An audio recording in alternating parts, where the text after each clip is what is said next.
Peace, everybody. Welcome to Burn It Down with Kim Brown. This is the Friday edition of Burn It Down with Kim Brown. I'd like to welcome everybody to the show. We've got a good one in store for you tonight. We're going to hit all kinds of topics. We're going to get into the things, everybody. But the main thing that we are here to do on tonight's program is to reclaim the media narrative. Yes, everybody.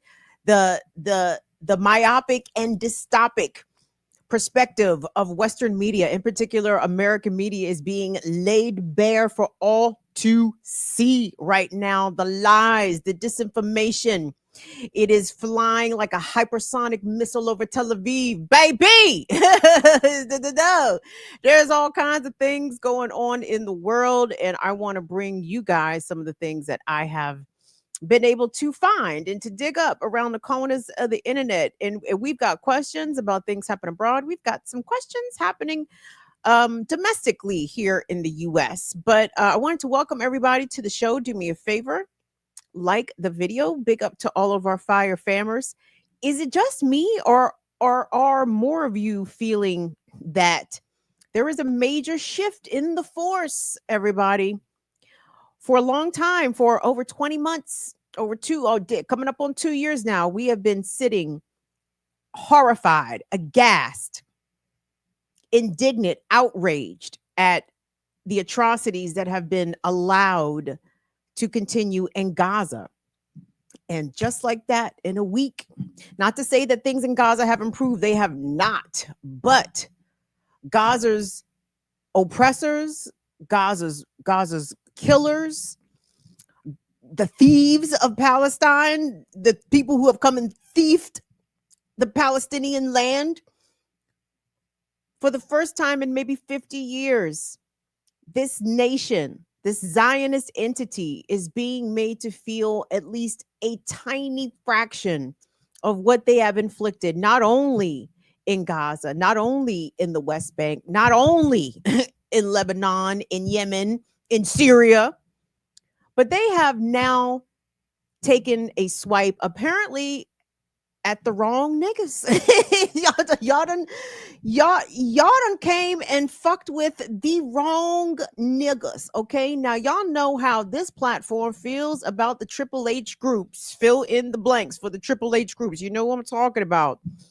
We fuck with them, okay? But dog, I did not know that Iran was going to let Yappa sing. I thought they was going to drop the big Yappa. But see, this is why I'm on YouTube and not in the Ministry of Defense. You understand? I do not know such military strategy and war games. No, I do not. But look at the Iranians teaching us all a thing or two about how you can fuck shit up and you ain't even got no Air Force. Nigga, what? What? And while the world waits with bated breath to see what U.S. President Donald Trump is going to say or do, I'd like to present to you all a statement from the Iranian foreign minister, okay?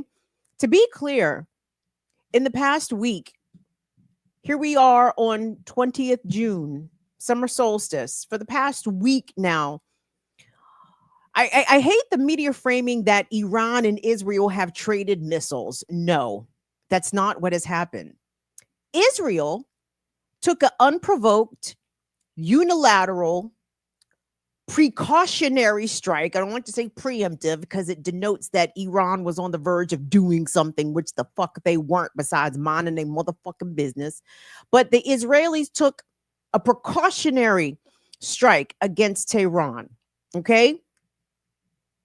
Israel instigated and provoked this entire thing, and all Iran is doing is responding with self-defense. So it's not so much that Iran and Israel are trading missiles. Absolutely not. Iran is defending itself against a terrorist attack, okay? A number of terrorist attacks, by the way. But come to find out, nigga, you don't even need no motherfucking Air Force. All you had to do is get your scientists right, baby. Your aerodynamic physicists on point. And if you know anything about the Persians, oh, they're not new to this, okay? The Persians are a long and storied people, okay? They have contributed incredible math, science, knowledge, arts, wisdom to humanity. They know how to fuck niggas up when they get good and ready to. So I want us to go to this latest statement from the Iranian foreign minister. And as much as Donald Trump talks about Iran wants to make a deal, listen to this translation and you tell me whether or not this sounds like a person that's ready to sit down at the negotiating table with a snake of the United States, the United Snakes of America, sitting across the table from them, who will literally smile in their face and fake diplomacy while plotting how to stab them directly in the back. So here he is, the Iranian foreign minister, this clip courtesy of Reuters. Let me make the position clear. Under the current circumstances, and as the Zionist regime's attacks continue, we are not seeking negotiations with anyone,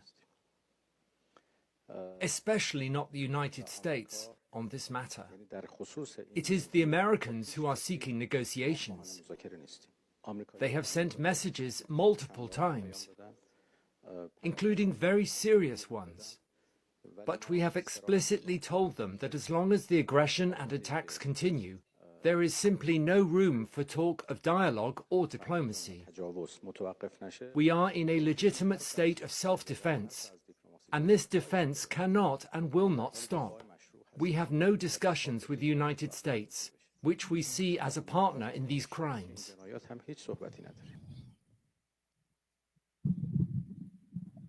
Iran said ain't shit to talk about. Okay, ain't shit to talk about. The fuck y'all want to talk about, motherfucker? We was talking. We was about to be on round 6 of negotiations, right? And then here y'all come with your homies, letting Chopper sing. 200 F-35s flew over Iran, according to Western outlets. Iran says that over 1,000 people, I want to say the numbers is as high as maybe 1,400 Iranians have been killed in these attacks, with thousands more injured. Okay.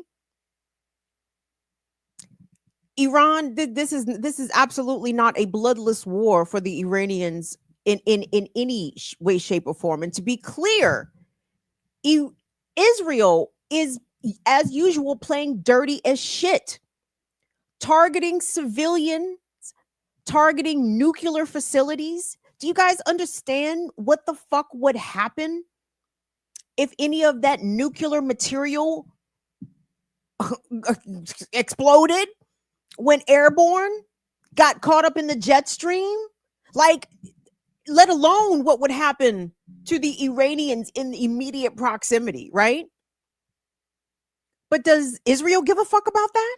What? A war crime. To bomb nuclear facilities is a war crime. You know, the stuff that they've accused Russia and Putin of doing in Ukraine, and the American senators pull out what remains of their hair when they hear about Russia committing war crimes. But when Israel does it, Israel has a right to defend itself. Well, it doesn't appear as though Israel is doing a very good job of defending itself, because it would seem as though the Iron Dome is not really doming. the Iron Dome is doming very poorly. And let me say this.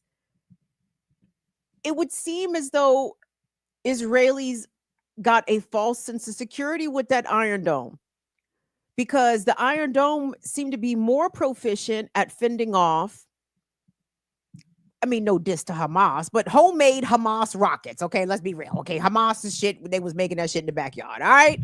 I mean, it is what it is. They was doing what they had to do with what they had available. I don't knock them for the homemade rockets. And that's what the Iron Dome was basically built to defend against, these little homemade rockets. But did you know that, again, Iran got yappas on deck, yappas on yappas on yappas, that they was given to the Houthis.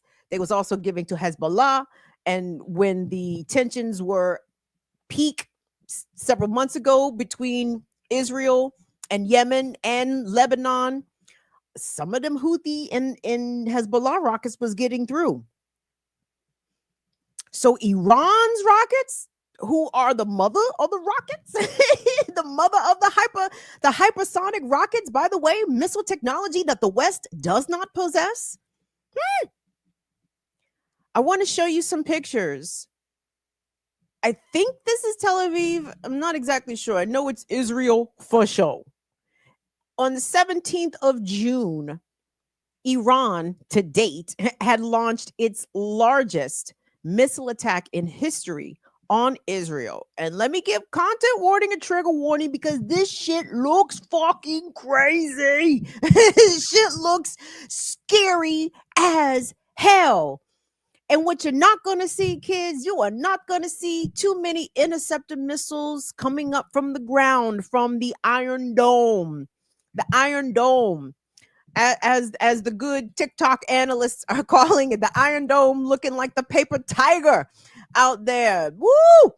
Shit's crazy. So we got two clips. First clip is going to be from a balcony perspective at night on June 17th. You're going to see hypersonics from heaven rain down on them. Rain down on them. Hypersonics from... Anyway, let me calm down. Hypersonic missiles. And then the second video we're going to see is the aftermath of Tel Aviv, which, by the way, Tel Aviv is getting done up out here. So let's take a look at some of these clips.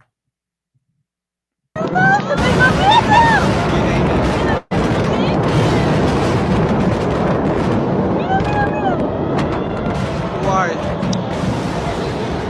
Die. Wow. Imale.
וואי. תראו מה קרה לי לבית חולים. תראי. פה עמדתי, תראי כל הדלת עפה עליי, אליי. פה כל היום אנחנו יושבים, פה. תראי כל הבית חולים.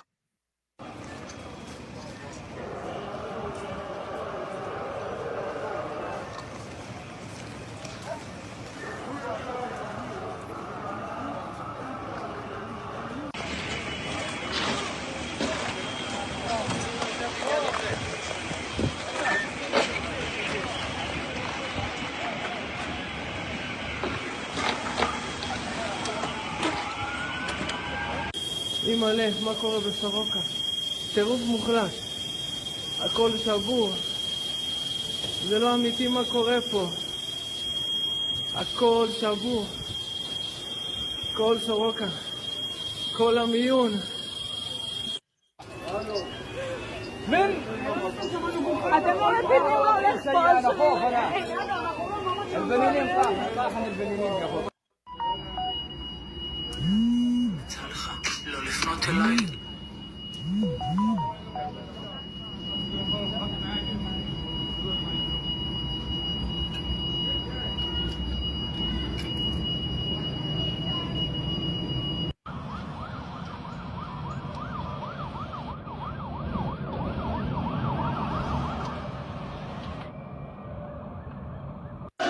תראה כולם רצים, תראו את האנשים, תראו את האנשים.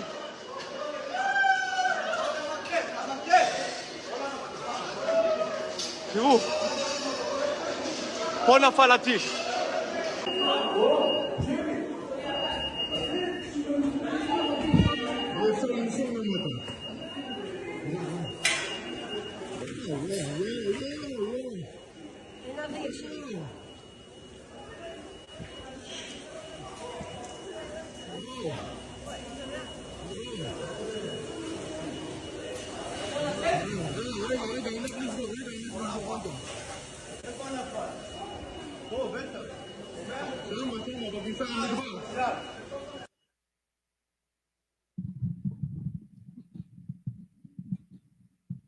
Incredible scenes. I mean, what can really be said? I mean, it almost resembles, what's the place that starts with a G? Almost. So some experts are saying that Tel Aviv specifically is at least a third of the buildings in Tel Aviv have either been damaged or destroyed. Now, Israel's not confirming this. Why? Well, a number of reasons. There is a near total media blackout coming out of Israel. The images and messages that we in the West, in particular in America, are being allowed to see are very limited, very curated, and in some instances, a bit overblown, including the hospital strike that occurred in Israel. We're going to get into that in just a second, but I wanted to say this. The number of casualties in Israel, in my opinion, are probably being largely undercounted. And proportionality wise, Israel is a country of 10 million. Iran is a country of 90 million. So whereas the Iranians have tragically suffered losses of 1,000 or between 1,000 and 1,500 persons thus far, the Israelis have suffered far fewer casualties, but it's a much smaller country. So anyway, I just wanted to keep that in mind. But part of the reason why Israel isn't suffering as many casualties, at least according to them, is because throughout the country there are bomb shelters, fallout shelters, places for Israelis, and apparently Israelis only, to get into the bomb shelters. The folks on social media, on the socials, want the word to be spread that non-Jewish foreigners, people that are brought as foreign workers to come work inside of Israel, people from Africa, people from Asia, Thailand, Bangladesh, Pakistan, like the folks that come to Israel to work overwhelmingly in the service sector are not being allowed inside of these bomb shelters. And it's amazing that it's the racism and the genocide and the settler colonialism that is in part why Israel is getting done the fuck up right now. But can you imagine the absolute hubris, arrogance, and evil of some of those folks that would literally deny bomb shelter while missiles are raining down from the sky over some shit that the Israeli state government did to provoke said missile attack? Like, do you know how fucking evil that is? I'm sorry. My deepest empathy and sympathy go for the foreigners who are not being allowed to shelter, but for the Israelis that are now screaming and scurrying in horror, you kind of gotta miss me. you gotta miss me, would you please, for intervention. Because I don't believe you. These folks are begging and asking for grace. I don't know what the fuck they're asking for, actually. So, matter of fact, let us not even speculate. Let's go to the head of the snake. Netanyahu is back on the scene. The rumor was that he had fled to Greece, but I guess this nigga figured he had to come back and stand on business and say something from the streets of Tel Aviv. So we're going to cut to this clip of Netanyahu with absolutely no guile, no sense of self-awareness, no sense of right and wrong and reciprocity and karma is about to get in front of Western media, in front of Western very curated press by the Israeli Foreign Ministry, I'm sure, or the Ministry of Propaganda, whatever the fuck they got going on over there. And Netanyahu's about to start crying about the barbarity of the Iranian attacks. And I just want y'all to keep in mind, for context, the Israeli occupational forces for the past 20 months in Gaza have destroyed nearly 40 hospitals. They have intentionally murdered thousands of innocent civilians, but likely thousands. And I know there's a real number there. It is not, as you could easily look it up. Human Rights Watch, Amnesty International, the United Nations.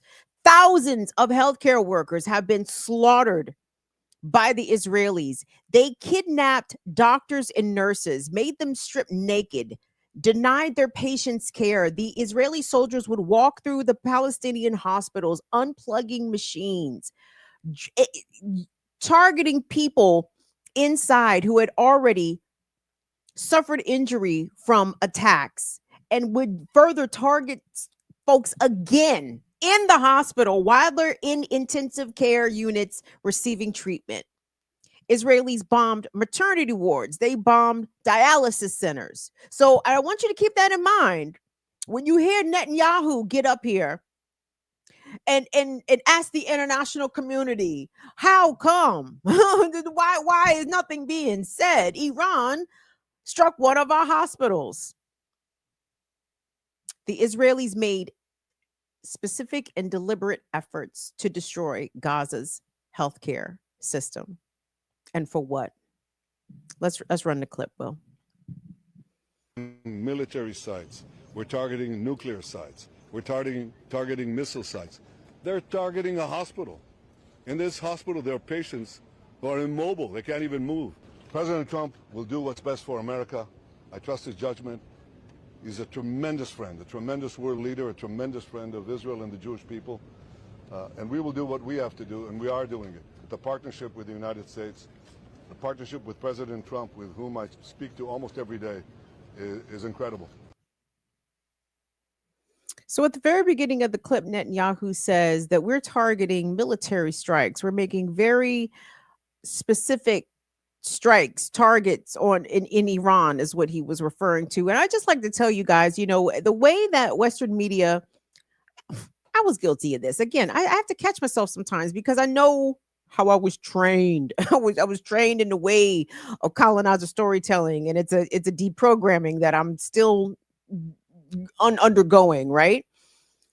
But the so-called decapitation strikes, the first wave of Israeli strikes against Iran, for Netanyahu to sit up there and say that these strikes were targeted against military, no, they were targeted against high-ranking Iranian Revolutionary Guards members who happened to live, who like everybody else lived in apartments, lived in residential areas around people who were not members of the Iranian military. In fact, who were themselves only civilians. In fact, the Iranians said in that first strike that killed X amount of generals and military leaders, 20 children died. That's not targeted, you fucking asshole. You fucking maniac. See, when people are so easily disconnected from humanity and even their own humanity, like collateral damage literally just sounds like two words on a page. It doesn't sound like the screams of 20 children and the anguish of their parents and their family members and others that also lost their lives, and the others in Tehran and all across Iran who are being terrorized right now because they are, what I've seen is that they are extremely concerned about the likelihood of a nuclear explosion because Israel keeps targeting their nuclear facilities. Like, what the fuck you think is going to happen if you drop a bomb on a nuclear facility? Regardless of whatever the hell you think they are doing inside of that nuclear facility. There's no evidence to suggest that a bomb is being created, but I think we're way past that bullshit pretense, are we not? Like, I don't think the nuclear bomb here is the fucking concern. I think Israel thought that they had a moment to strike, and they took said moment, and now, and I don't know whether or not this level of response was anticipated by the Israelis, but y'all in the shit now. You are in the shit right now. And though many think and believe, not erroneously, that the United States was likely at minimum complicit, at maximum a very willing participant who helped facilitate all the things Israel needed in order to go into Iran and conduct an air assault. By the way, can I say this? Because again, the whole vetting and verification process of the information that we're receiving coming out of this entire incident, it can't be verified through regular, no, let me not say regular, Western normalized processes, right? So the Iranian Revolutionary Guard, the Iranian state media, said that they have actually taken down 3 of Israel's F-35 jets. They've captured at least 1 Israeli pilot. Haven't seen fuck all about that. And when I ran the shit through Google, Google was like, bitch, you know we are captured. Google was like, Kim, be serious.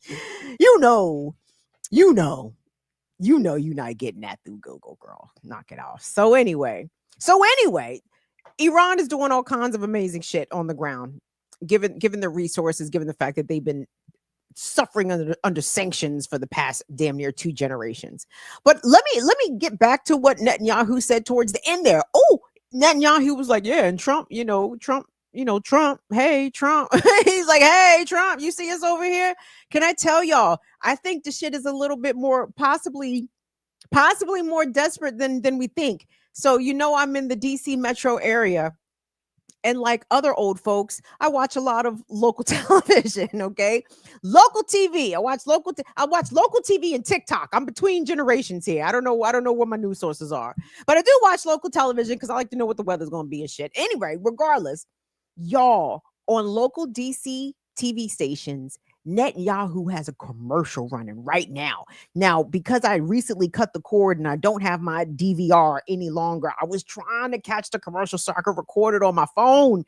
But the fucking commercial ran at least 5 times, y'all.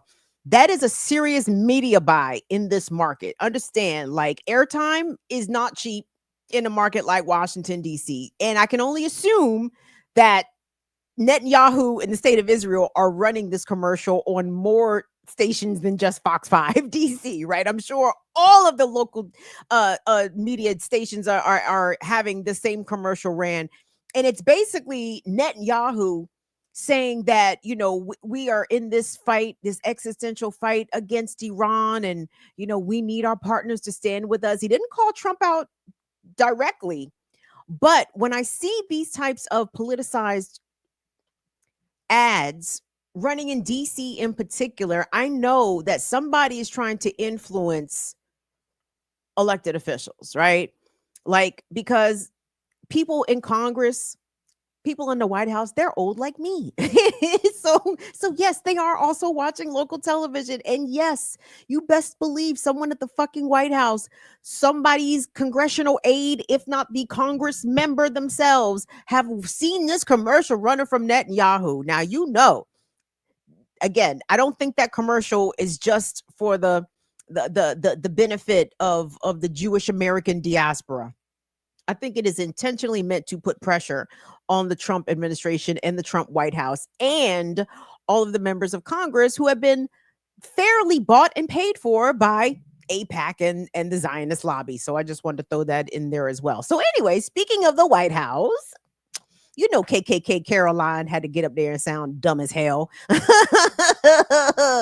She had to sound like the most indignant. I can't even call her Karen. She seems a little bit younger than a Karen per se, but what she is modifying her face very much like a Karen. It's like, girl, her and Kristi Noem. Oh, we got a story about Kristi Noem coming up a little bit later on the program. But let's go to the White House. So KKK Caroline can give us what Trump's response is or has been so far, or the president's position on whether or not the United States is going to get directly involved in this war. Let me say this really quick before we play the clip. U.S. battle carriers, aircraft carriers are being mobilized around the Gulf. And there are service members who have been posting videos to social media showing that their recent meals in the chow hall, and again, I'm not exactly clear where these service members are stationed, but in the chow halls, they have been getting, the military, that is, U.S. military, has been getting fed steak and lobster. And per the commentary in the videos of the service members themselves, they're like, oh, we're about to fucking go to war. We're about to go to war. So keep that in mind as KKK Caroline tells us what President Trump's decision is as to whether or not the United States will directly become involved in the now escalating war between Iran and Israel. Let's take a listen.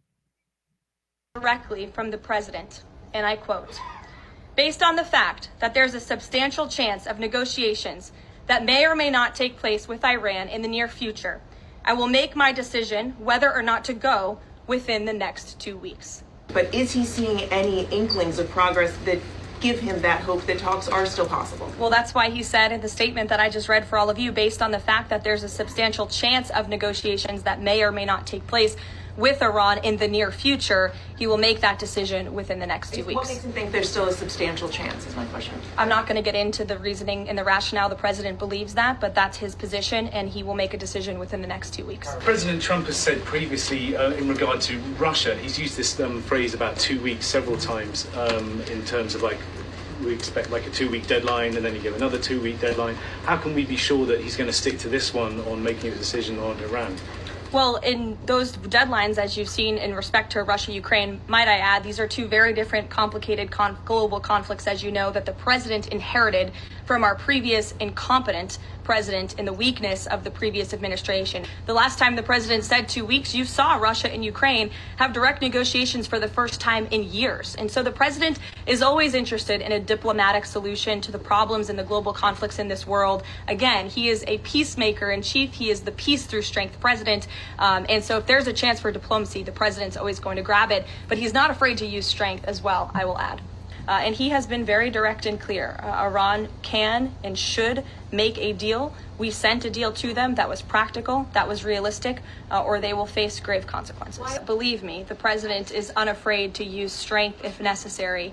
And Iran and the entire world should know that the United States military is the strongest and most lethal fighting force in the world. And we have capabilities that no other country on this planet possesses. Iran said you can absolutely go fuck yourself. You heard what the foreign minister said at the top of the show. Nigga, we are not interested in negotiations. Negotiate with y'all for what? You want to send over, the United States wants to send Iran over a shitty deal in which Iranian autonomy about their nuclear energy program, whatever the fuck. And to be clear, Iran can have a nuclear weapon. If Israel can have a nuclear weapon without being subject to inspections and sanctions for not letting nobody come in and look at they shit, and don't nobody say nothing, you better leave Iran the fuck alone out here, okay?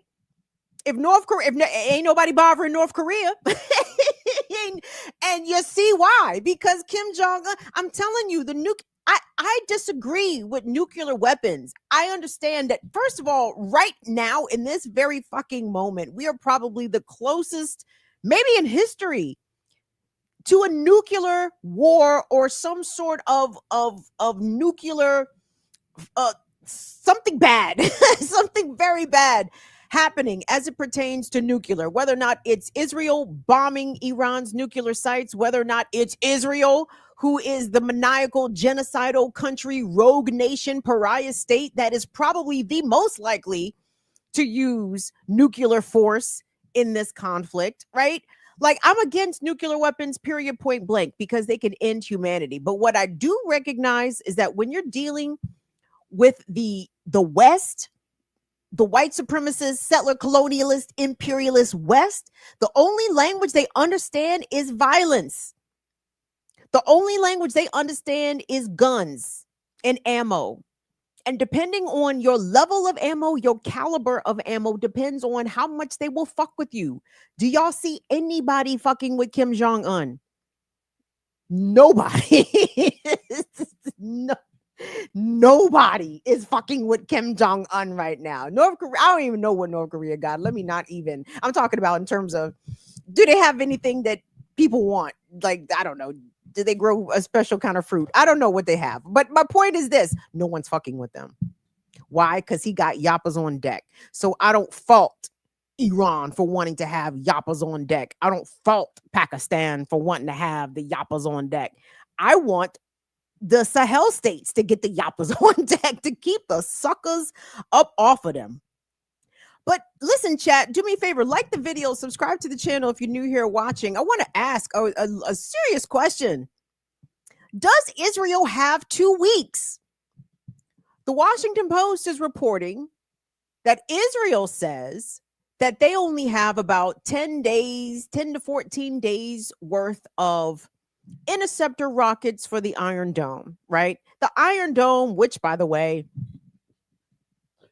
is fucking up. It is Iron Dome out here looking bad. Iron Dome out here looking embarrassing. So, nigga, really, when the Washington Post says that Israel says that they only have 10 days worth of Iron Dome interceptor munitions left, I hear 5 days.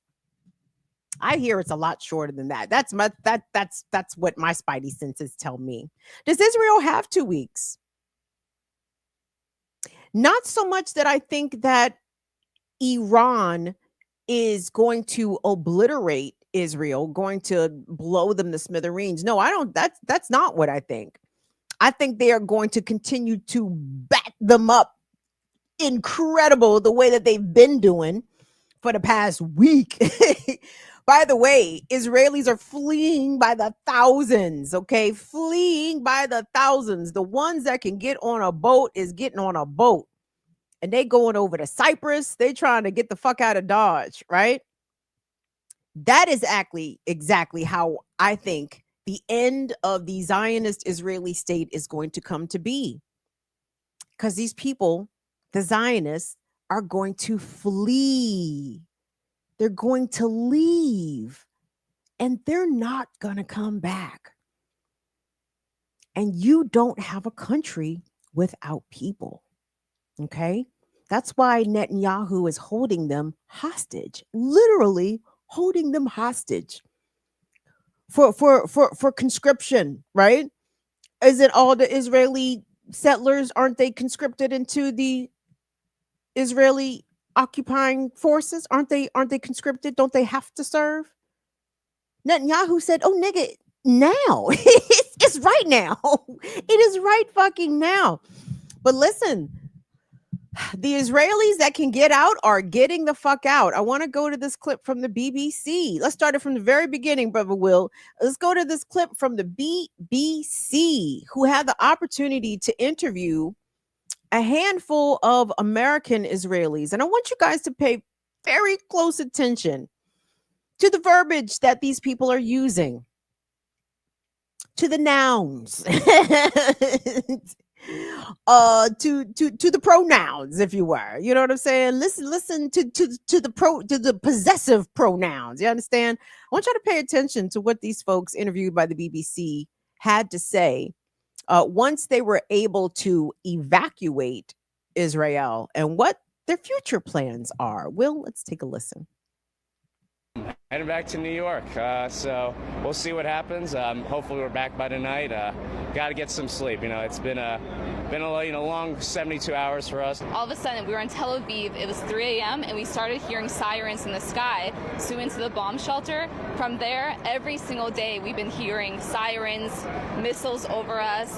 It's been a little scary, but since we're on the group together, we've been helping each other, trying to stay positive. So overall, we're doing okay, but we're ready to come home. I'm thinking of people in Israel, in Gaza, in Iran, in Syria, in every unsafe place around the world, and I hope that everyone one day has access to the kind of resources that we've been given here and a chance for safety and freedom. Right now I'm very happy to be in Cyprus and get home safe to my family. In Israel it's very scary. We didn't sleep for nights on end. We were all very exhausted, and this is a sigh of relief. When I think of home, I think of a place where there's love overflowing. I wish I was home. I wish I was back there with the things I've been knowing.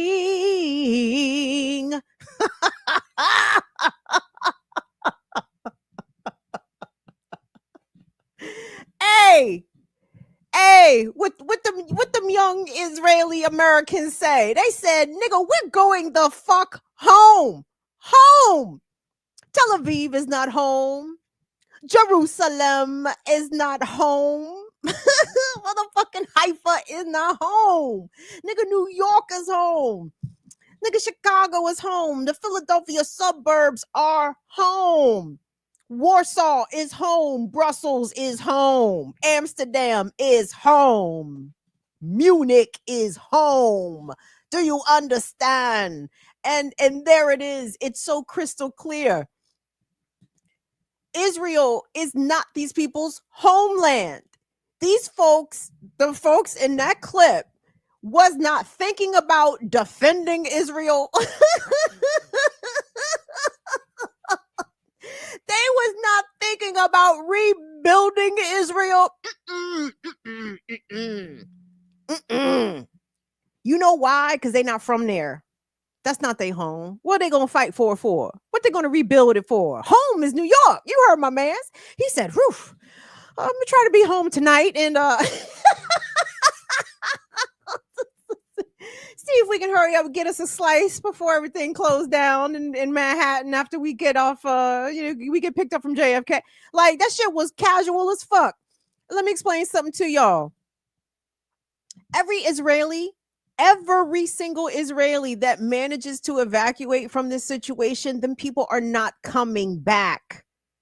They're not coming back, y'all. It's done. It's over. It's a fucking wrap. That's why Netanyahu is holding these people literally fucking hostage, because he know once they roll out, they gone, baby. You know why? Because they're going home. This is why Palestinians have remained. This is why Palestinians have fought for the past 70 plus years, because they are home. Their home is worth fighting for. Their home is worth rebuilding. Their home is worth them staying there until they die. They can't imagine dying anywhere else but their ancestral homeland, where their people have been uninterrupted up until about 70 fucking years ago, uninterrupted for thousands of years. This is the arrogance and the hubris of these white fucking imperialists. You think that you were really going to erase an entire ethnicity of folks from their own homeland, and that shit was just going to be allowed to run? I understand it has been allowed to run for 20 months. Oh, in this genocidal campaign that Israel has been on in Gaza. But they fuck with the wrong ones when you came to wanting to start some shit to antagonize, to provoke Iran. And again, it's no diss to Palestine. It's no diss even to Hamas, nigga. But Iran is not them niggas, okay? Iran is different. They are built different out here. They move different out here. And if they continue, the Iranians, to unleash barrages of missile strikes, it's funny. I hear the Western media talking about, oh, the Israelis have total dominance over the skies of Tehran. Welp. what did that shit look like to y'all over Tel Aviv, if not total fucking dominance, bitch? If you can't stop these missiles. And by the way, Iran is correct.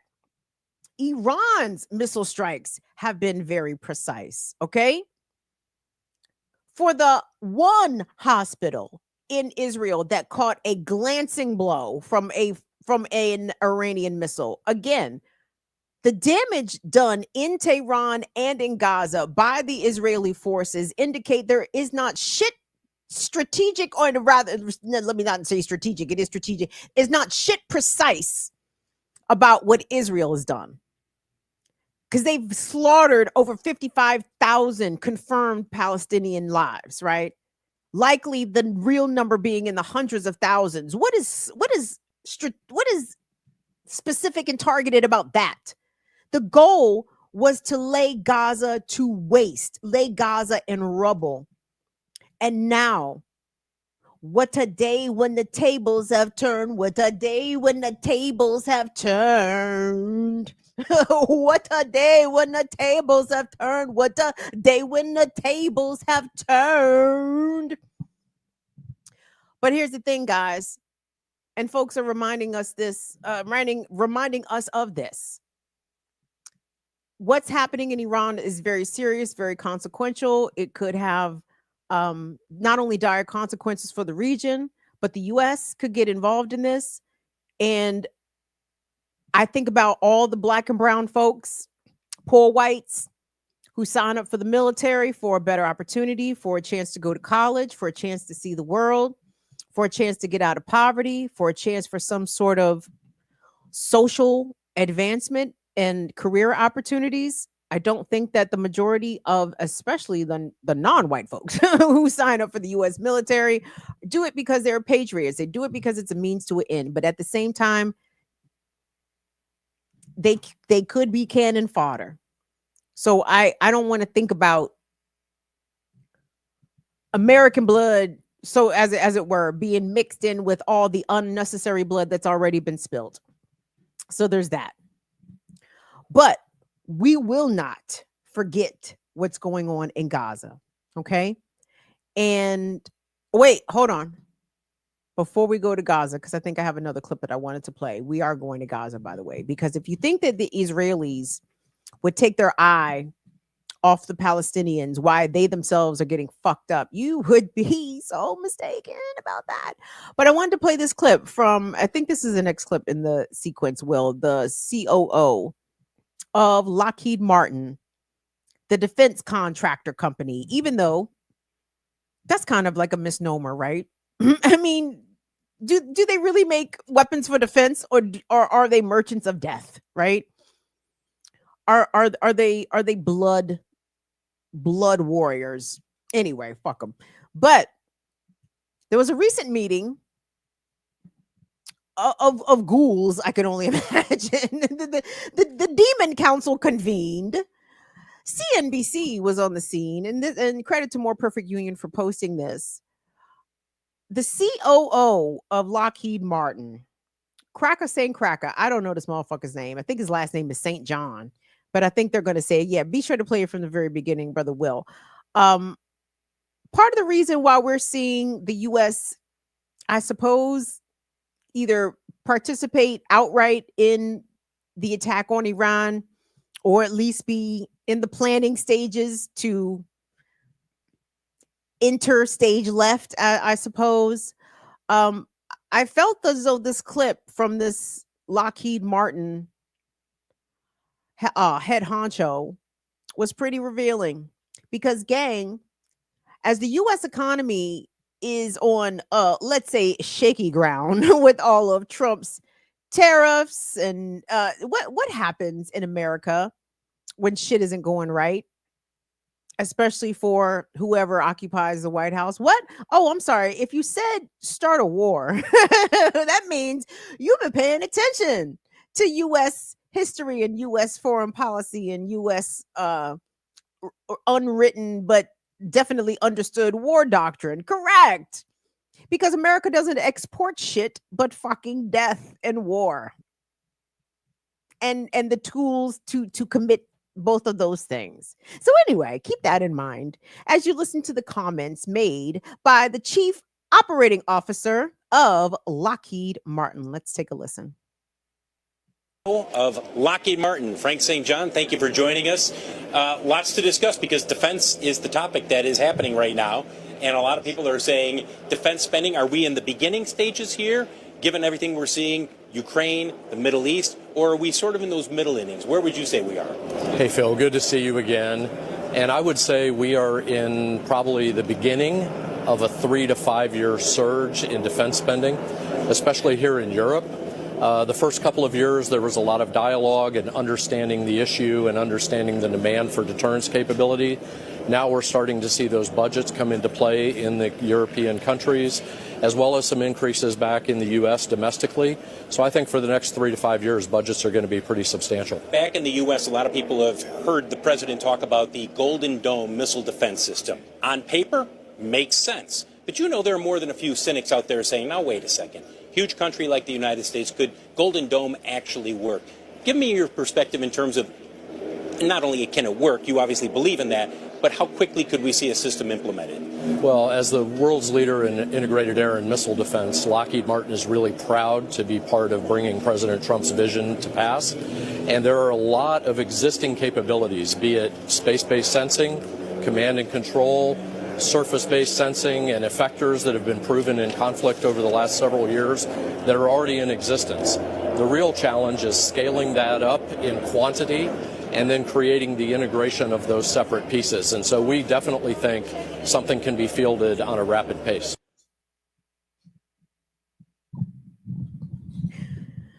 Guys, I'm not exactly sure what's the shittiest part of his comments. What's the shittiest part?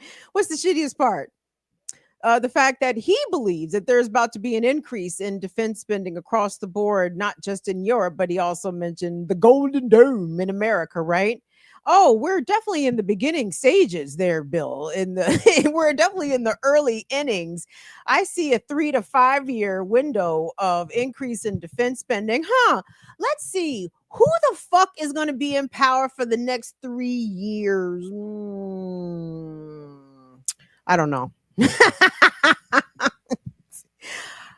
There was what was it? Where are my UK brethren and sisterin at?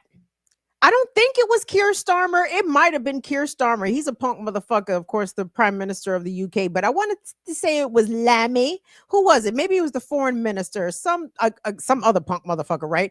But stood up in the British Legislative House, Parliament, and declared that defense spending for the UK was about to go up, right? Go up. Because the UK is shook about Russia, I guess. I don't know. Putin, you know what? That's another topic regardless. But you hear it, gang. Billions, likely maybe even trillions of dollars are going to be spent in defense spending over the next 3 to 5 years across the West. Who do we need a Golden Dome to protect us from? Iran, China, Russia? Maybe diplomacy. maybe we can stop being dicks.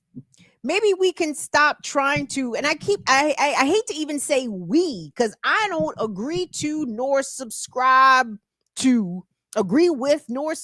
to U.S. foreign policy doctrine. I think the U.S. needs to disarm tremendously. I think the United States needs to learn how to be a good steward, or let's start with good. A good steward over the tremendous amount of power and influence this nation yields. But instead, it's a bully nation. It's a homicidal nation. It's a genocidal nation. It is a nation that is not interested in negotiations. It is a nation that will threaten to nuke you if you don't get down or lay down. that these are untenable positions for the forever term. Like this US grand posturing has been allowed to run for a very long time. But all bad things must come to an end, okay? With the BRICS alignment, so far, still an economic coalition, not, they haven't signed, mutual defense pacts or anything like that. If one of them is attacked, then the others will come to the aid of. No, they're not there yet. But once they get there, I don't see Brazil, Russia, India, China, South Africa, Saudi Arabia, Iran, if they in the mix. I don't see them fucking with the US unless the US is fucking with them. Believe it or not, the rest of the world wants to live in peace. It is only the Europeans. It is only the Europeans who insist on not living peacefully with everybody else. And if you don't believe me, just look around. And people could be like, oh, well, there's strife going on in the Democratic Republic of Congo, them in Rwanda, in Sudan. There's a lot of shit going on. There is European interference and undermining at the root of all of those disputes. Okay. Why don't Europeans want to live in peace? I don't know why. They seem determined not to. It's very strange. I don't understand. But again, the Europeans who are in Israel, because they are European, Israeli is their own self-designation. They come from Eastern Europe. They come from the US. They come from Canada. The Europeans that are occupying Palestinian territory in the made-up nation of Israel, in spite of them getting done up by Iranian missiles for the past week, they still have made time and energy to continue the genocidal extermination of the Palestinian people in Gaza. And since Netanyahu wants to cry about the one hospital that took a glancing blow by Iranian missiles, let's talk about 38, 40 hospitals in Gaza that have been outright destroyed and attacked again and again and again and again. And Israel has not taken any time off to stop bombing hospitals and healthcare facilities and tent encampments in Gaza. Let's take a look at this package from Channel 4. Again, this package, I think, is as of the 17th of June, 16th of June. It occurred this week in recent days at the same time as Tel Aviv was getting blown wide open. So let's take a look at this. To rush into what's left of the Al-Shifa hospital. There are no beds or stretchers left for those injured in this latest strike. There's barely any room on the floor. Screaming children are treated on waiting room benches. They'd been sheltering in a makeshift tent camp near a market when they were struck, medics say. 19 were killed, and that includes children. I have 3 sons, 2 died and 1 remains. I don't want anything. I want to die with them, to be buried with them. Outside Al-Shifa, families have come to mourn the dead. Their loved ones covered by white shrouds, now a bleak symbol of this war. Hebe Ziada has wrapped 3 of her family members in the burial cloth. Today it was her little sister's turn. She says that she had gone to charge her phone at a power station when she was killed in the blast. My sister is 14 years old. She's innocent. What did someone like her do to the Israelis? Everyone who has died in my family is a martyr. My brother, my father, and now my sister. Israel's primary focus might be on Iran right now, but this was Gaza's skyline last night. There's been no letting up on strikes hitting the Strip. Israel's ruthless military campaign has now killed 55,000 Gazans since the beginning of the war on that October the 7th. The abject destruction of towns and cities so unfathomable and yes, incomparable to what we're seeing across the border in Israel right now. For the displaced, life is now confined to crammed tents and little to no food or water. The threat of death is everywhere now in Gaza. If it's not an airstrike or starvation, it's being shot at while trying to collect food. 12 people died today as they approached an aid station, the latest in near daily reports of IDF soldiers shooting people seeking food. It's a risk that mothers like Hind al-Nawaya have to take now, the only option to feed their starving children. They walk several miles, dodging gunfire and strikes, often to return empty-handed. We are going out. We either die or we live. You either come back carrying food for your children and they'll be happy, or you come back in a shroud. This is life. We're being slaughtered. Nearly 400 Gazans have reportedly been killed in shootings since the first new distribution centres opened 3 weeks ago. For him to return alive is a small blessing.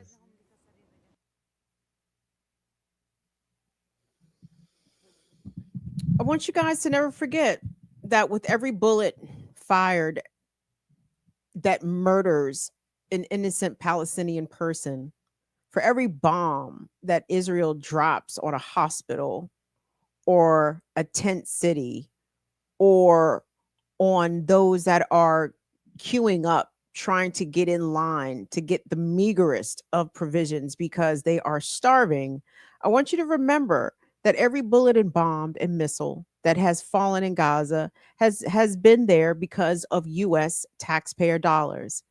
We have all funded this fucking war, obviously against all of our will, right? Like we don't agree with the direction of which the U.S. uses our funds to perpetuate genocide. But just know this, the U.S. is complicit. The U.S. is breaking international law by going along with what Israel is doing. The U.S. continues to break its own fucking laws. It is federal law. Is it the Leahy law? It's one of these goddamn laws, but it's law, niggas.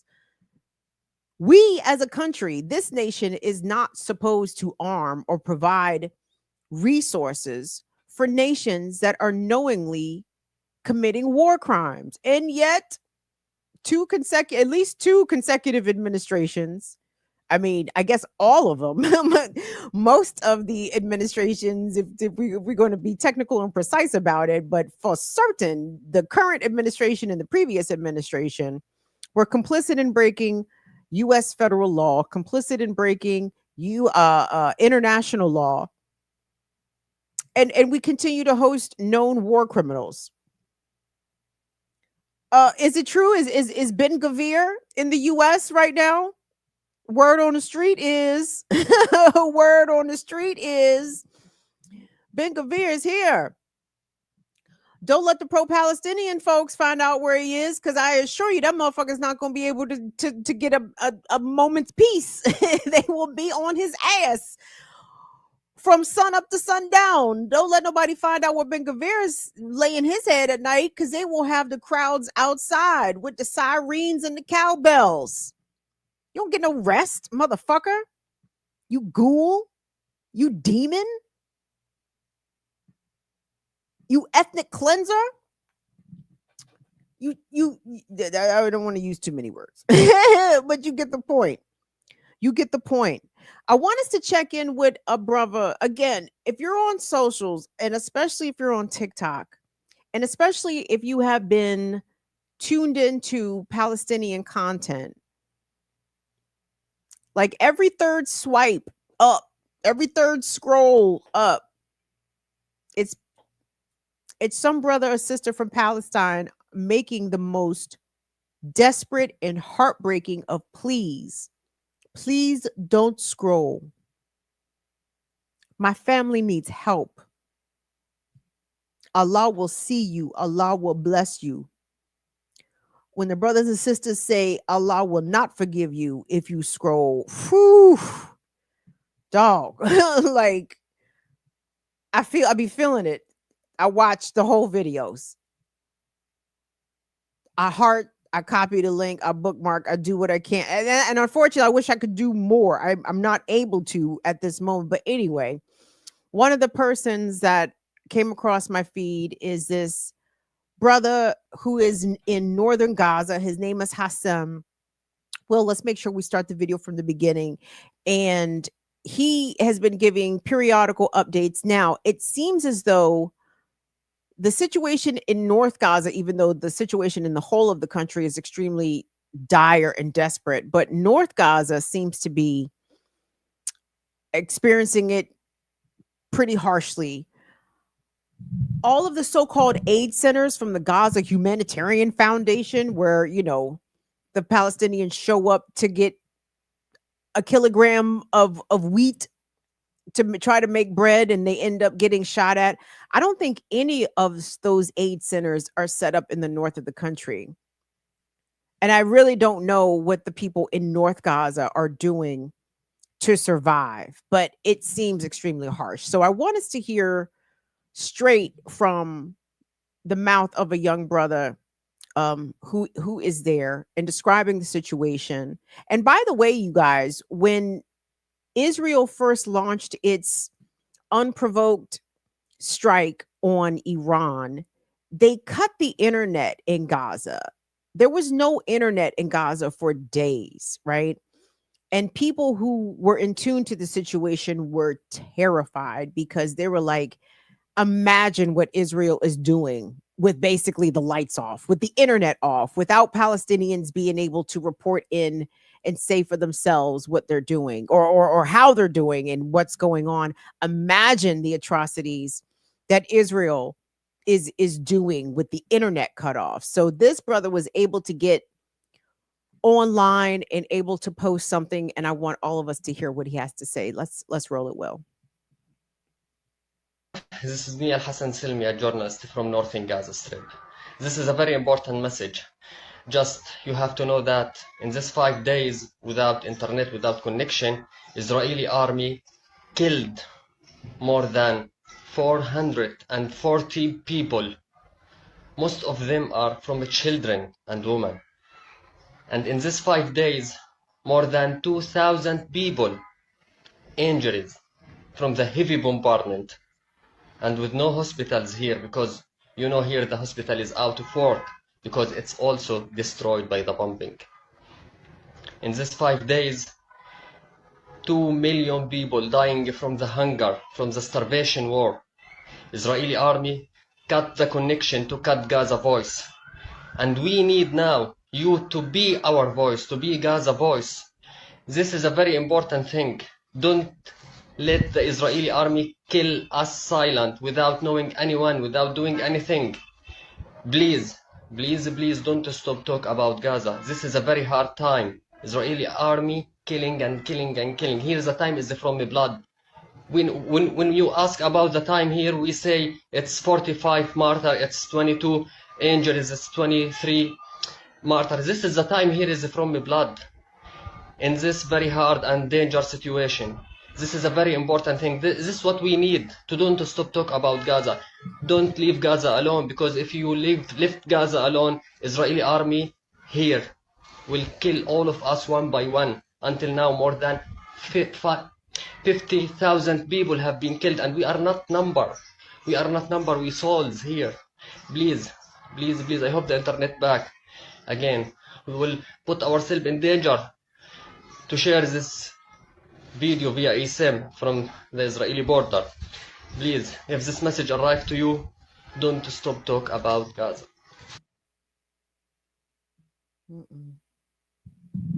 We're not going to stop talking about Gaza.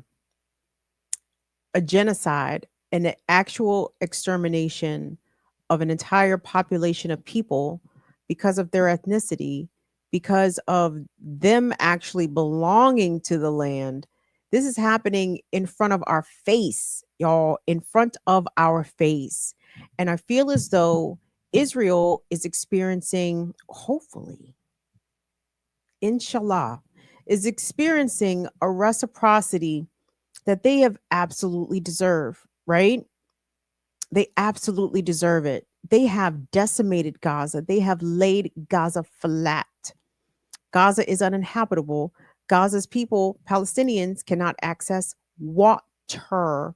There is an intentional blockade of hundreds, thousands of aid trucks waiting at the border to bring in aid, medicine, baby formula. Like, guys, the terrible the stories are so bad. They are so bad. Nursing mothers trying to create milk from themselves, but how can they? They have no nutrients, they have no water, they have no liquids in them. Their babies are dying in their arms. Okay. America claims to be a Judeo-Christian country. The fuck it is. What in what world? In what verse of Proverbs? In what verse of Matthew did Jesus carry shit like this? Where? Point to the verse in which Jesus said this kind of shit is okay. It doesn't exist. This is barbarity. This is Satanism. Like, this is pure demonic behavior coming from the Israelis. It is atrocious. And I gotta stop. Coming from the Israelis and the Americans. I was born in America. I loathe to refer to myself as American sometimes because I don't support this fucking settler colonial genocidal shit. And if Israel gets blown to bits, if their cities also get flattened, or if they simply sustain enough damage that they will see a critical mass exodus of their population to the point where the nation collapses, because again, you don't have a nation without people. That's what I think is about to happen to Israel. And because of this genocide, they earned it. They earned it. Now, and to be clear, I have no idea who's in here right now. By the way, like the video, subscribe to the channel, share, chat, comment, etc. But let me explain something to you. I do not have any ambition to see Jewish people exterminated anywhere. That even sounds like such a ridiculous and absurd premise, right? People who follow and practice Judaism, I want them to do that, okay? Go do that. But go do that home. Go do that in the land of your grandparents, okay? Your grandparents are not of Palestine. They aren't. Your grandparents came from Russia.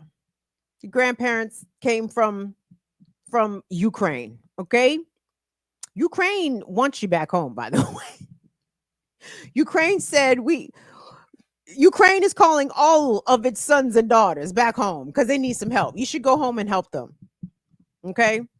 You should get out of Israel because it's not your land. It doesn't belong to you. It never did. It didn't belong to your parents. Didn't belong to your grandparents. You should pay attention to those that adhere to the Torah. They will tell you that in the Torah, it says that the Jewish are a stateless people, which means that y'all can live anywhere. You don't have the right to steal people's land, kick them out of their homes, to shoot their children, to murder their elderly, to create hundreds of thousands of disabled people whilst trying to literally eradicate them from the planet. They say part of the reason why Israel was so reckless in its just abject destruction of Palestine is because they wanted to erase all of the records. They wanted to make sure that any paper trail, any land deeds, any birth records, lineage, genealogy, like literally the records of the people are decimated, gone. Like, this is what Israel wanted to do. Ethnically cleanse. That's what that means. Systematically remove. Enact a second Nakba. Third Nakba. Depending on how many, there's been a lot of Nakbas, right?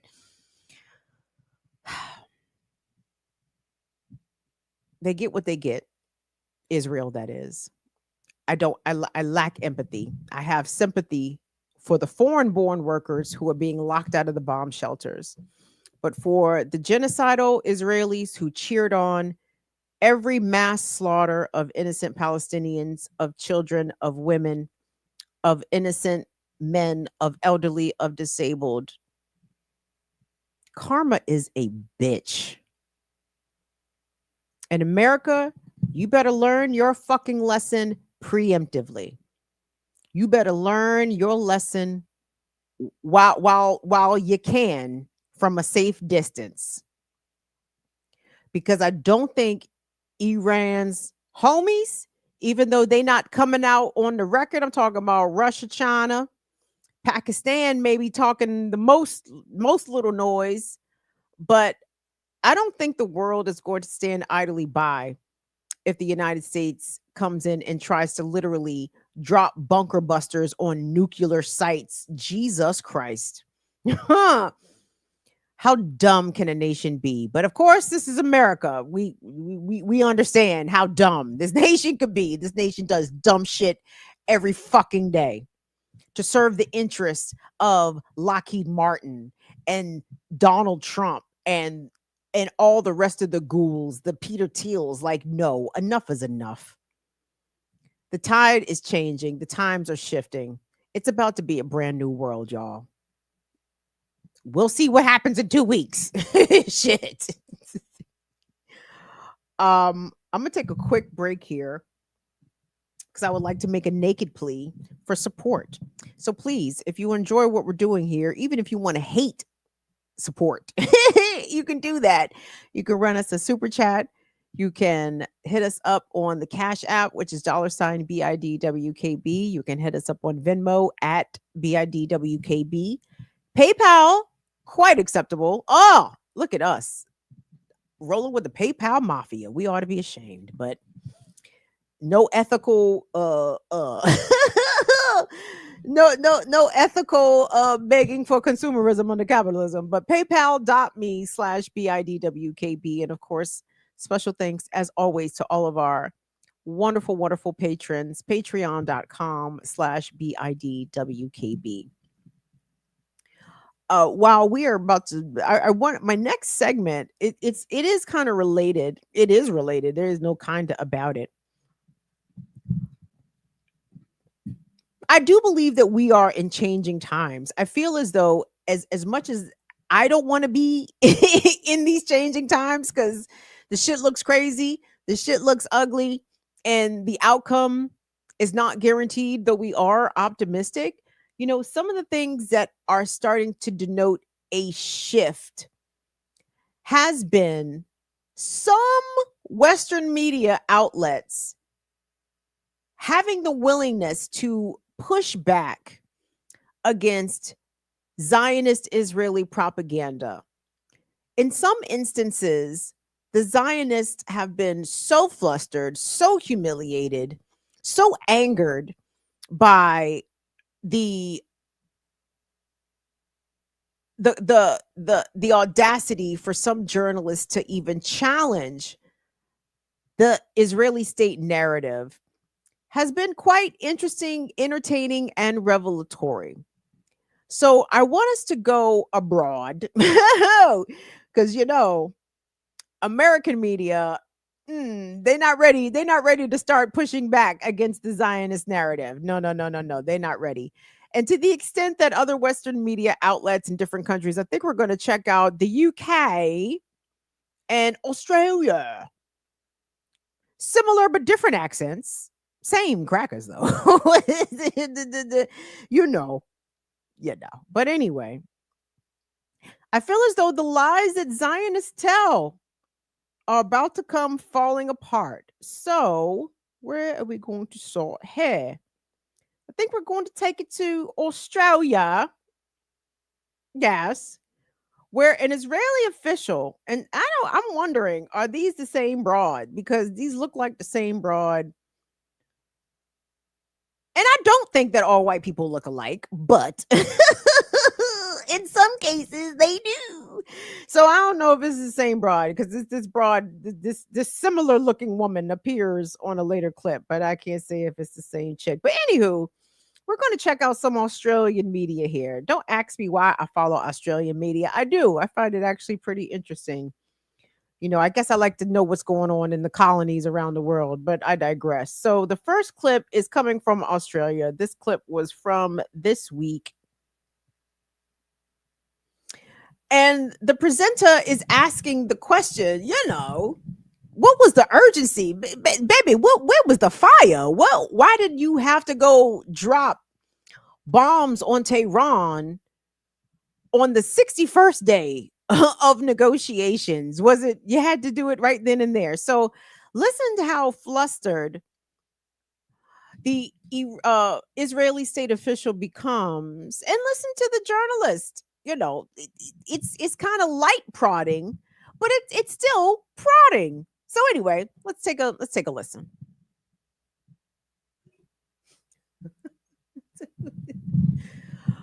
Well, we haven't. Where is the evidence? And to be clear, last year, 2 years ago, 5, 10, 20 years ago, a question of evidence I don't think would have been asked of an Israeli official who comes on a foreign media to them, comes on foreign state media, and I don't know if it's state media, but comes on foreign media and tells a story about what Iran is days away from having. I mean, y'all have seen the clips going back to 1992 of Netanyahu claiming that Iran is about to have a nuclear bomb by lunchtime if we don't do something. They're going to have a nuclear bomb by the time school lets out at 3:30 and your kid is going to soccer practice. Now, can we allow that to happen? This nigga's been saying this shit since 92, okay? For context, I shouldn't even say this, but I'm going to say it because it's hilarious. My ex-boyfriend is born in 91. Why we bullshitting, okay? Benjamin Netanyahu has been pushing this bullshit for 30 plus fucking years, okay? Okay. Can you be believed? Absolutely not. And now, a shame on the Australian presenter there to say that we've had misadventures in the past before that have led to terrorism in the Middle East. And it's like, what you call misadventures could also be classified as another genocide that happened against the Iraqi people, and over which 1 million Iraqis were murdered. 500,000 of those were Iraqi children, and Iraqi citizens continue to feel the after effects of the chemical munitions, of the burn pits, of all that fucking bullshit dropped by the US and its NATO partners, including Australia. But I'm glad in 2025, motherfuckers finally got the cojones to start at least ask the question. Make them lie to your face. Make it so that it is obvious that it's a lie. Did you see that dingy broad? That dingy broad talk about, well, obviously we can't share all the information, but Iran, our prime minister has been very accurate. Where, lady? I need a date. Time, year, month. When was Netanyahu accurate? About what? About nothing. About absolutely nothing. And then in the cross exchange there, she kept saying that, you see what Iran is doing now? They're killing civilians as hundreds of thousands of Palestinians lie underneath the rubble in Gaza. This woman has the audacity. So the next clip we're going to go to is the LBC in the UK. Now, I don't know much about the LBC. All I know is that it's so much drama in the LBC. It's kind of hard being KIMMIE, but somehow, some way, keep coming up with funky ass shit like every single day. May I kick a little something for the fire, fam? We're going to go to the LBC, and this is presenter Andrew Marr, and he is talking to the Israeli ambassador to the UK. This lady has a complicated name of which I will not attempt. I think her name is like Tazinga or something. I don't know. I've seen her before. She's a fucking nut, okay? A nut. You want to talk about sheesh. Karen. This is Karen on fucking steroids, this broad. And this is a relatively short clip. But I give some credit to Andrew Marr for not letting her get away with obvious fallacies and, making her earn her check, baby. Baby, if you're going to be a propagandist, you better get up here and propagandize like your life depends on it. And that's what this Karen tries to do. Tazinga, I think that's her name. So anyway, this is a LBC coming from the UK. Let's take a listen. Israel used drones, tanks, and artillery to kill 51 people queuing for food. When we win the Iran war, this is where we're going to have a huge opportunity to have a proper ceasefire in Gaza, because this is the patron of Hamas and all the proxy system they built for years around Israel. I'm asking you why you are killing civilians. We are not. You are. No, we are. We're not. It's the fourth such attack. We're the not biggest firing. one. We're not firing on civilians. We're making sure. I'm sorry, all the evidence is you are. The scenes in the hospital, Andrew. Dismembered corpses, bits of children being brought into a hospital after queuing for food. Andrew, again, Israel never targets children, civilians whatsoever. What is happening, that Hamas is the one who's firing on people and preventing it to get food because he's losing control on the aid system. That is not what people there are saying. That's not what the rescuers are saying. The scenes inside the hospital at Khan Yunis are absolutely horrific. And these were people queuing for food at a food distribution point. I can't understand why they were attacked with drones and tanks. That lady sat there with a straight face and said that Israelis are not killing civilians, right? That the thousands of healthcare workers that have been slaughtered, the number of humanitarian aid workers that have been slaughtered, not to mention the 200 plus journalists that have been killed since 20 months now when the fighting began, or after October 7th. And you guys, Israel killed a whole bunch of journalists even before October 7th. They also killed humanitarian workers before October 7th. This is their modus operandi. They will commit these atrocities and then lie about it with the straightest of faces. And for the longest time, Western media has accepted these lies. They have accepted Israel's bullshit. When Israel says, but Hamas, that is what the Western media picks up and usually runs with. Well, Hamas militants were also in the area and shot at IDF soldiers and blah, blah, blah. And that's why the IDF had to kill 50 Palestinian civilians because they thought they were Hamas. The playing in the face of the world, I finally think people are starting to now wake up and understand and see the Zionist entity for what it actually is. Okay. And people actually are finding the courage to push back.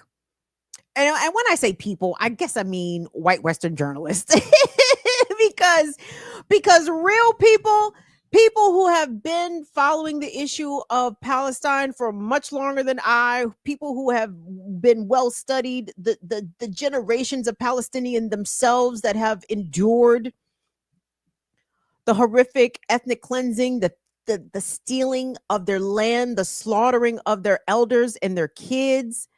I mean, it's taken decades and generations, but I feel as though we have hit a tipping point for finally a majority of people are not only just feeling compassion and empathy for the Palestinians, they are feeling anger and contempt for the Israelis.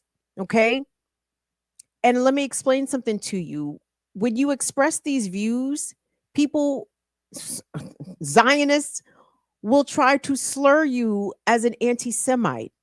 And there is nothing anti-Semitic about criticizing and critiquing and condemning the state policy of a nation. I even hate to even refer to Israel as a sovereign nation. They are a member of the United Nations. I guess for legal purposes, they are a sovereign nation. So you can feel free to critique the way a sovereign nation operates that is completely separated from the dominant religion of the people that live there. Okay. There's nothing wrong with being Jewish and practicing Judaism. There is a whole lot wrong with Zionism and adhering to the tenets of Zionism. Because number one, Zionism is not a true religious doctrine within Judaism. It's a political doctrine. It's like conservatism or liberalism, right? It's that. But worse, believe it or not, as bad as conservatism and liberalism is, hey, Seuss, Zionism is bad, bad, bad. So let me hit you with this final clip, because again, the lies are falling apart. And those in the media who have long been complicit with assisting the Zionist Israelis uphold these lies, now maybe they're not as determined to uphold these lies. So this is the final clip. This one is from Sky News, and this is probably the most delicious one, because this is the one where the Israeli general, he gets mad and I think he logs the fuck off. he logs off in the middle of the interview, and I said, you know, when you getting your ass beat in a fight, it's time to just leave. All right, man. All right. I said, all right. So anyway, the Sky News presenter is going to be asking the Israeli general a series of questions. And then the conversation is going to steer towards Lebanon. Because again, let us not forget that as Israel bombs Gaza, it's still letting some things fly in the skies of southern Lebanon, also including over the capital of Beirut. So Israel, you know, you're not getting your ass beat, I guess, all that fucking bad. You still making time to shoot missiles at other fucking nations, you assholes. So anyway, so the Israeli general starts to push back against the Sky News presenter about innocent people being killed in Lebanon. And she was like, oh no, nigga, I was there. It's like, oh, you could try to run game on, you know, somebody that wasn't there, but I was actually there. So I know that's bullshit. So anyway, well, let's run this from the very beginning. Thank you. I'm here under the shade of this tree. Oh no, that's definitely the wrong clip. I think does it have Sky News presenter? Colonel Shoshani, you've also killed dozens of Iranian civilians. Israel claims and often talks about being different to the Iranian regime, but you've also left dozens and dozens of Iranian women and children dead in these operations.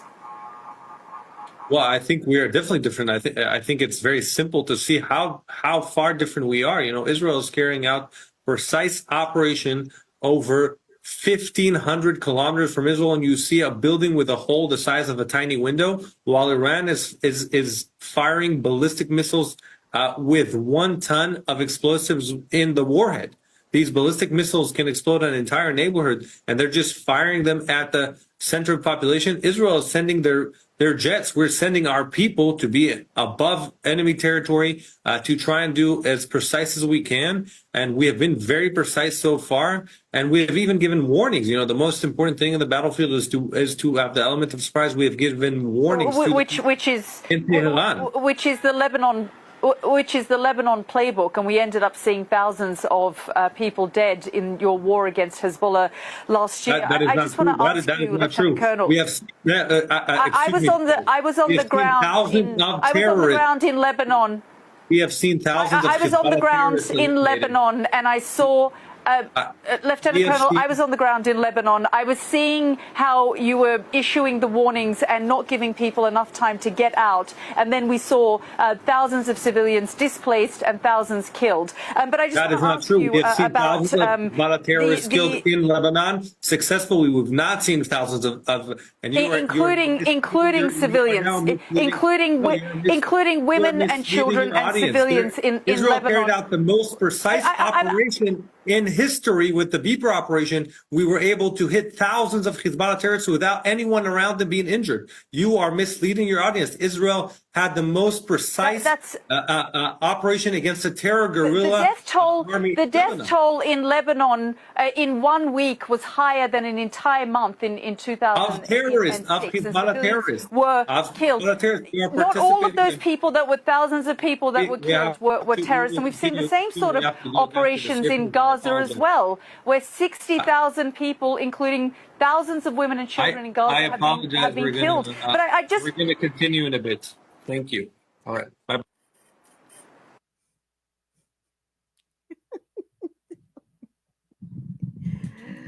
You want the truth? You can't handle the truth.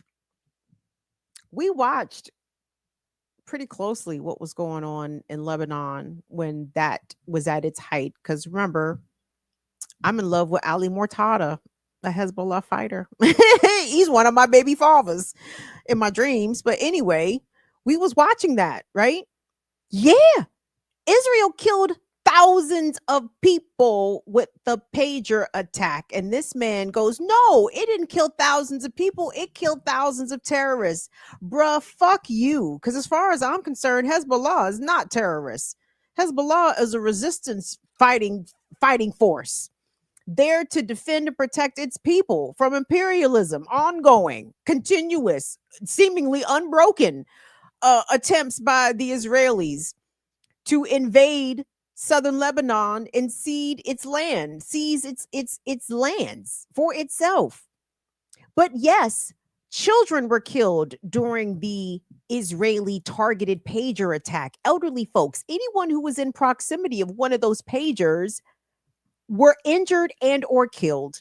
And in the airstrikes that Israel conducted against Lebanon, when they were successful, unfortunately, in their attempts to decimate Hezbollah leadership, when they killed Mr. Nasrallah, they leveled an entire apartment complex, like 15 stories, right? And they did this a number of times. Israel attacked cities where Hezbollah was not popular, right? Hezbollah is not popular all over Lebanon. Everybody don't agree with Hezbollah's political ethos and their tactics. And yet Israel bombed places that weren't even sympathetic to Hezbollah. They were just bombing because that's what they do. They target civilians. If they were a real army, legitimate fighting force, they would fight military. But that's not what they do. They bomb where people live. They bomb residential areas. They try to do that in order to bring the leaders into submission. We're not going to stop killing children until you submit.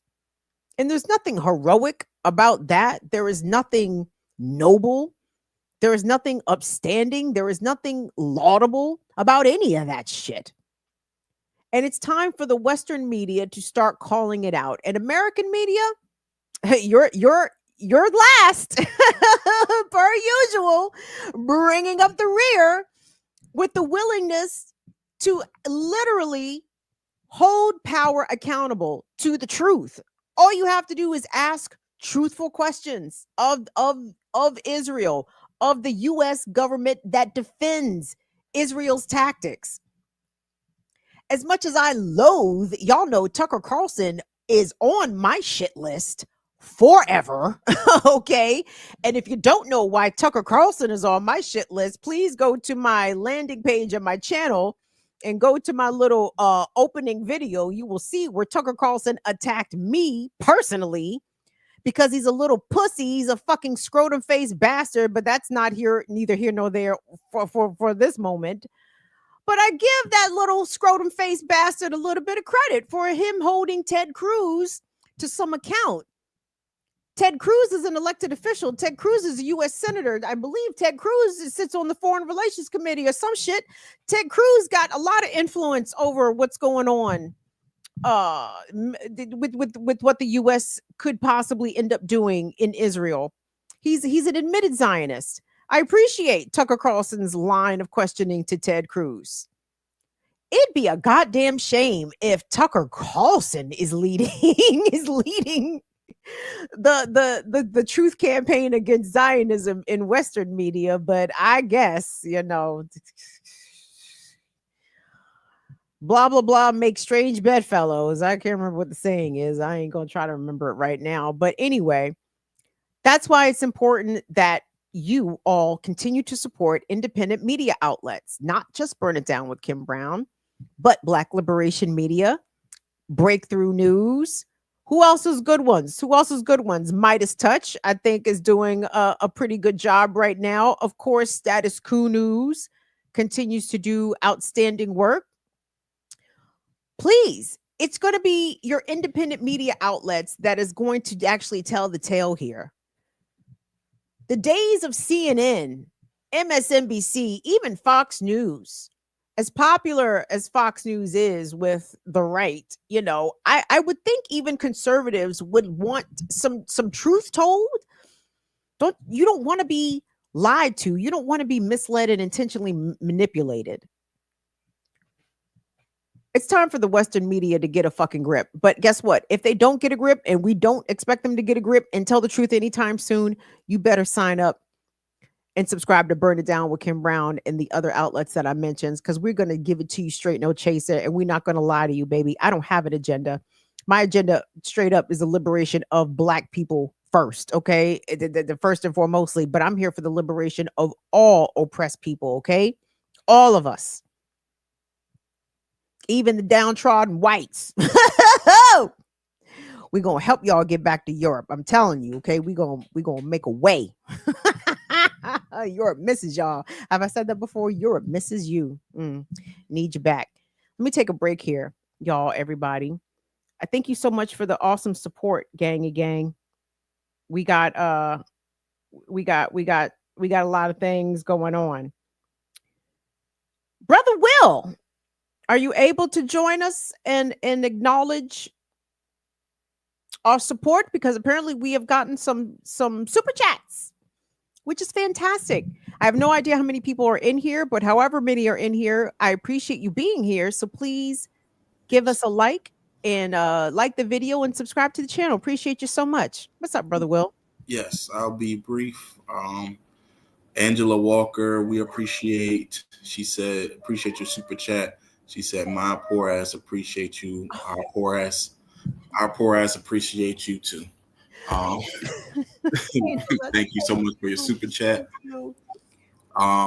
Shelly, we appreciate your super chat. Purge the BS, keep purging the BS. Kim, thank you for your super chat. And A. Crawley, light them up, Kim. Thank you. Thank you for your super chat. And I cannot see. I have an obstructed view on how many people are joining us, but there's a lot of people in the chat. And thank y'all, and like and subscribe. Nigga, who is crying? It's my friend dog Cairo. Is she all right? Does she need to go out? Is she yelling at you? Nah, Schultzy too. Thank you. Thank you, Schultzy. Cairo just want to be around. It's a boy. Okay, Cairo. I thought you said Cairo, but Cairo, like Egypt. Mm-hmm.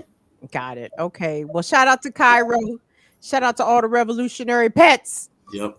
All right. Thank you, Will. Thank you, A. Crawley. Thank you, Angela Walker. Thank you, Schultze.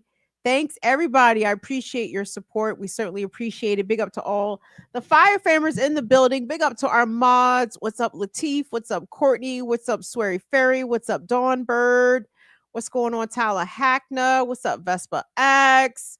Come on through. What's up to our folks? KJ Sakuma. Who else we got in here? I'm just shouting niggas out now. I don't know who the fuck's in here. Holly Horn.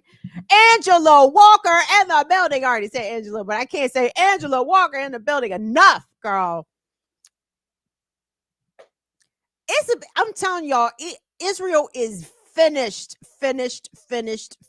Once them people are able to get on airplanes and get the fuck out of Dodge, they ain't coming back. It's over. It's done.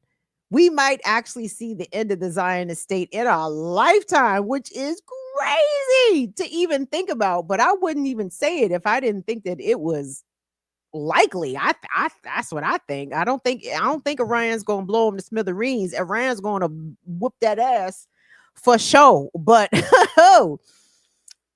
even if Trump and Netanyahu bomb Iran again, as soon as the Israelis get a chance to leave, they are leaving. They're not coming back. That's it.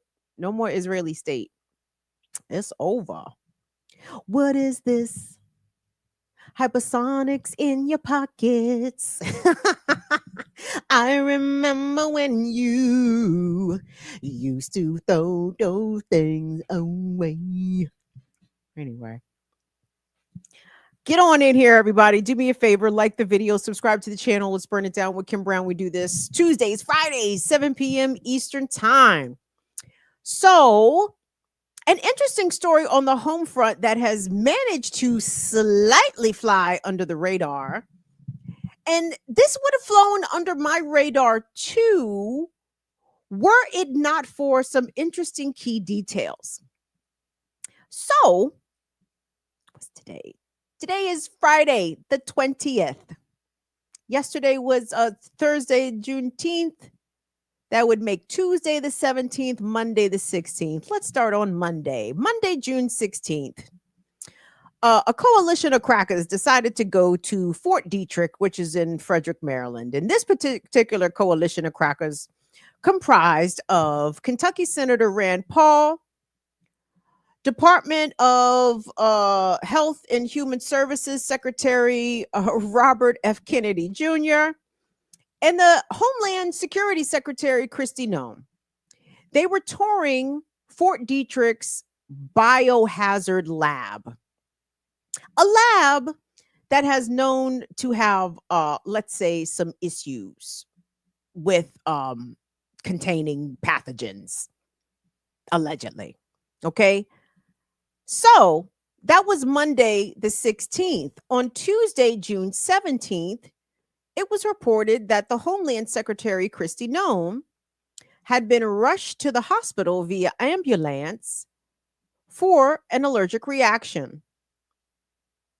And I want to pick it up with the video from The Economist. Now, Will, do we have the video or do we have the article? I can't remember which one was pulled up.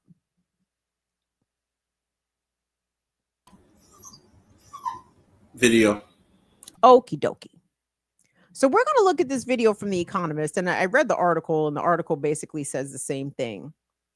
But you guys, you know my journalism spidey sense be tingling sometimes. And I'm telling you, sometimes I'd be right. I'm not 100%, but I do be right sometimes. So anyway, I want to see if y'all's spidey senses are tingling, and we're going to watch this video from The Economist, the publication, the media outlet, or I guess their outlet, written, whatever the fuck, it don't matter. I want you guys to tell me what's missing from this package, because I'm telling you, it's what is omitted. To me, so much is said from the information that is not included in the news package, or in the press release, or in the statement from the spokesperson. It's what's not said that tells a lot. So keep in mind, Kristi Noem went to the hospital June 17th. So let's, and this story, I believe, is published either June 20th or June 19th. So I want to say June 20th, but Friday, June 20th. But let's play the package, and let me see. I want y'all to put y'all listening ears on and tell me what you don't hear. Let's go ahead, Will. And Security Secretary Kristi Noem was rushed to a hospital in Washington, D.C. on June 17th after experiencing what officials described as a sudden and serious allergic reaction. According to a spokesperson from the Department of Homeland Security, Noem was transported by ambulance out of an abundance of caution. However, the nature of the allergic reaction was not disclosed. CNN, which broke the news, reported that multiple Secret Service agents were stationed at the emergency room entrance of the hospital, adding to the seriousness of the situation and heightening public concern. Citing two sources familiar with the matter, the report said Noem has remained conscious while at the hospital and has been in communication with her security detail. While the specific allergen or cause of the medical emergency has not been publicly identified, DHS officials have confirmed that she is recovering and that further updates will be provided once more information becomes available.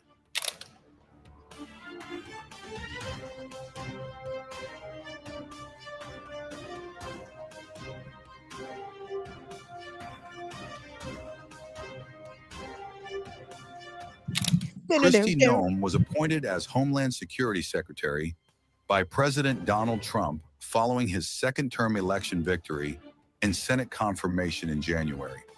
Prior to her federal role, Noem served as South Dakota's governor and earlier represented the state in Congress, building a reputation as a strong Trump loyalist and hardline conservative. Yeah. But thank you, Will. Thank you, Will. We know who the fuck Kristi Noem is. Unfortunately, we do know who Kristi Noem is. Kristi Noem, you know, she had the commercials running, telling undocumented people that they had to leave or else they would face immediate deportation.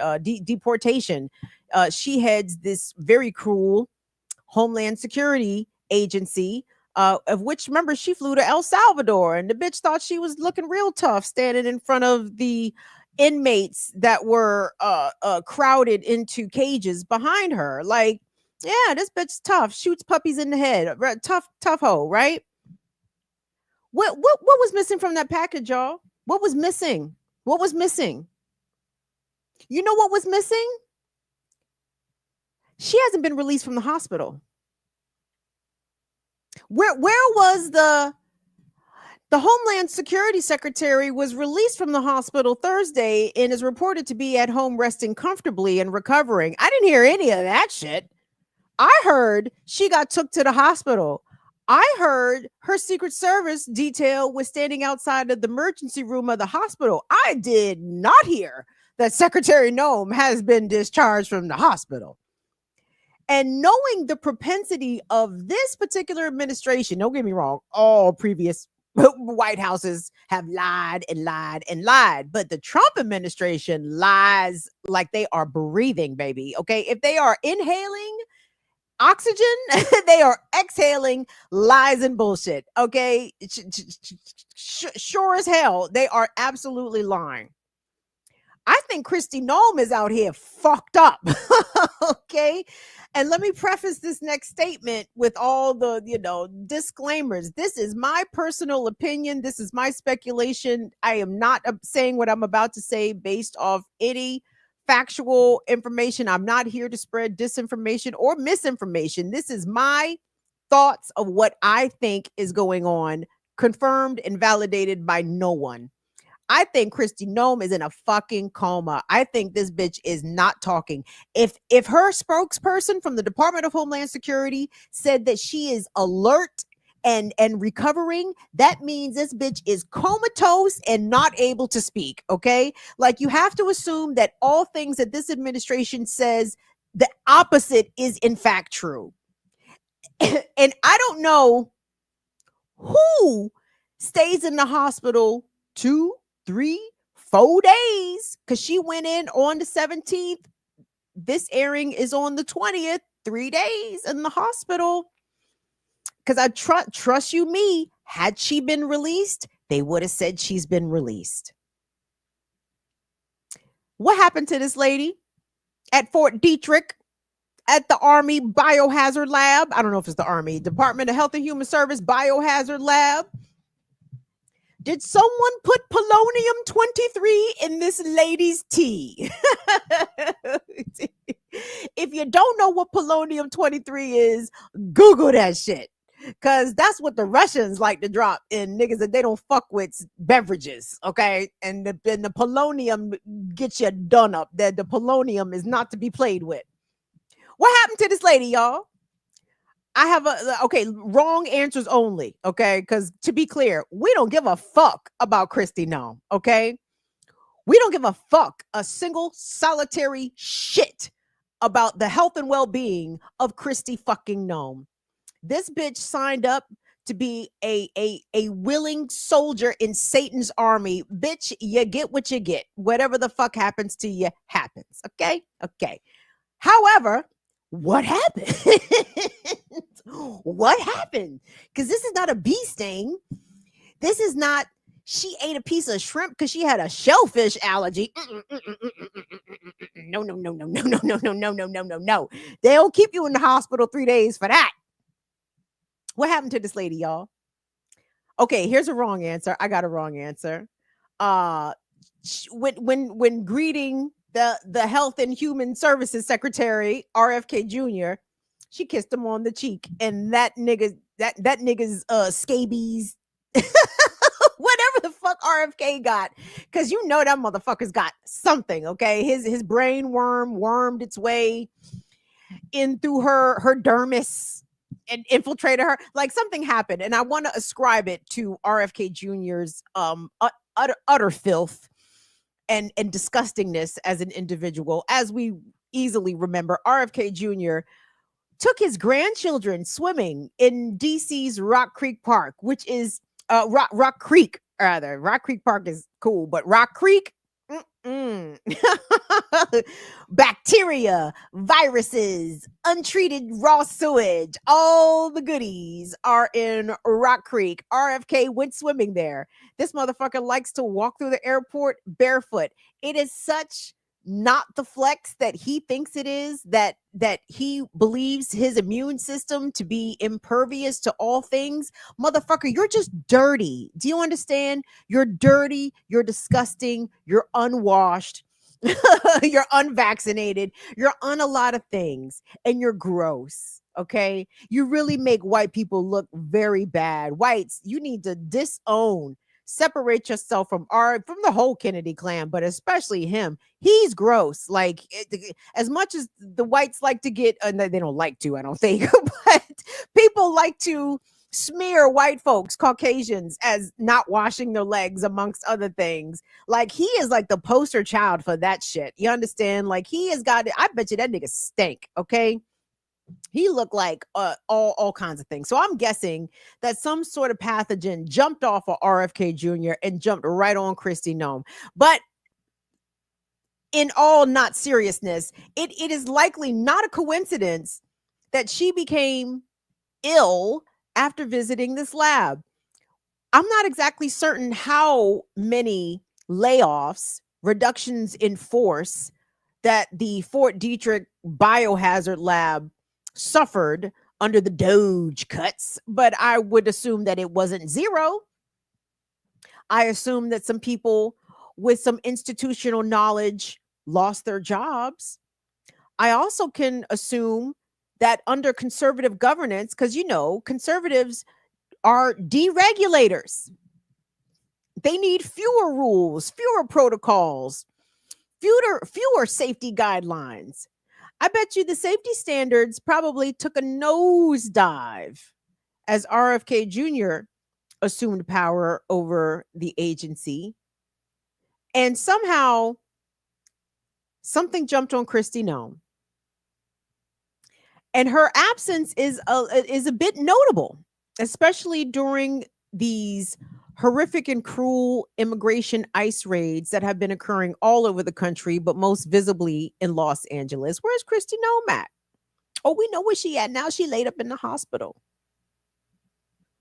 And like I said, if the Trump administration says that she is alert and recovering, I interpret that as meaning she is comatose and probably deteriorating, doing worse. So mark my words here. Kristi Noem is down bad. Something very foul has happened to this woman. And while we, No, we don't wish her thoughts and prayers. See, thoughts and prayers is the bullshit line that you want to say. It's almost like bless your heart. Like when Southerners say bless your heart, that's a different way of saying fuck you, buddy. So we don't wish her thoughts and prayers. But I do want to follow the way the administration handles the sudden disappearance of Kristi Noem, right? Are y'all going to tell us what happened, or or are we left to speculate?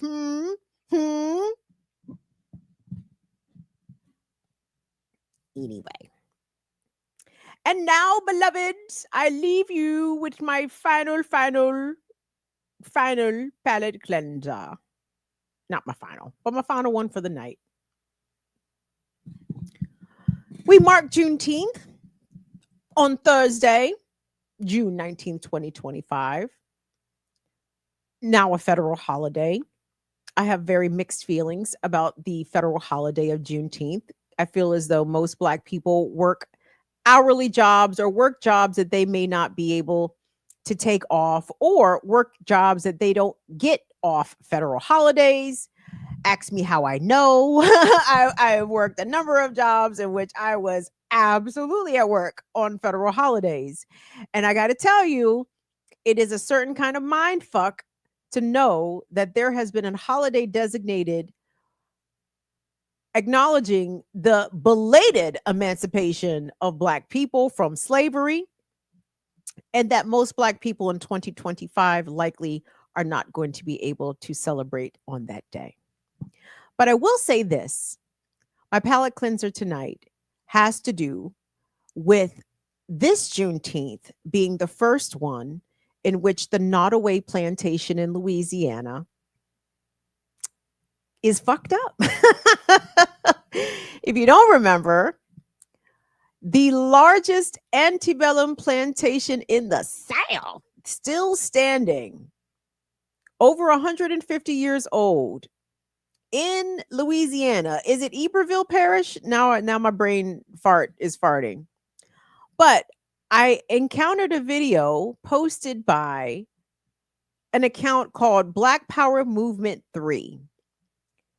And it features Black women standing on the grounds of the Nottoway plantation, pouring libations, offering up to our ancestors, thanking them for taking that wretched structure, at least partially, to the ground, hopefully damaging it such to the point that it cannot and will not be restored. That is a part of American history that should not be admired for its beautiful architecture or its gorgeous craftsmanship. Those enslaved folks built that plantation against their will. They didn't want to do it. If they had a choice to leave, if they'd have came out there and said, excuse me, Africans, do you guys want to build this plantation, or do you want to hey, Africans? Hey, Africans! if you'd have given the enslaved people a choice, they would have rolled the fuck out. They would have said, fuck you and your fucking plantation, and they would not have built shit. So anyway, we are going to pay homage to the ancestors that came up, did what needed to be done against Nottoway, and we are going to honor them with this video filmed by these Black women on the grounds of the Nottoway plantation. Roll it from the beginning, my brother. Let's go.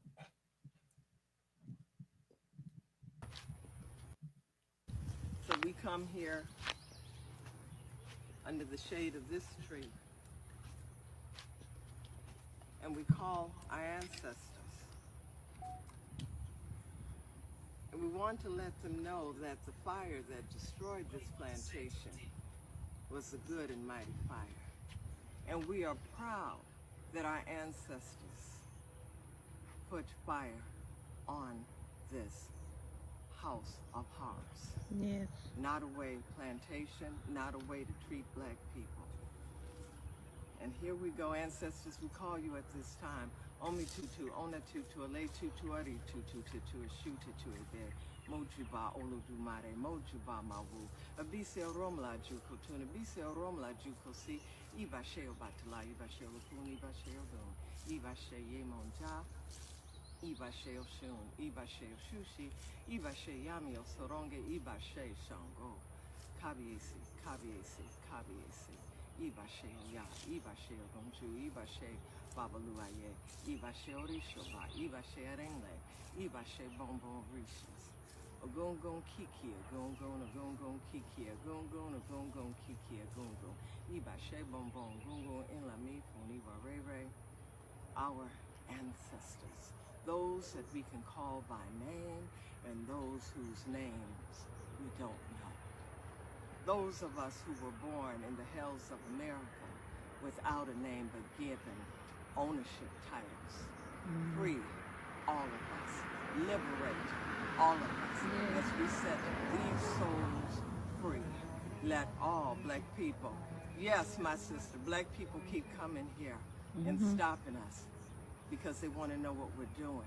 We're letting our ancestors free. We're loosening them. Yeah. We're destroying the chains and everything that binds us. May we know liberation always, and may we only know liberation. For black people deserve liberation and love.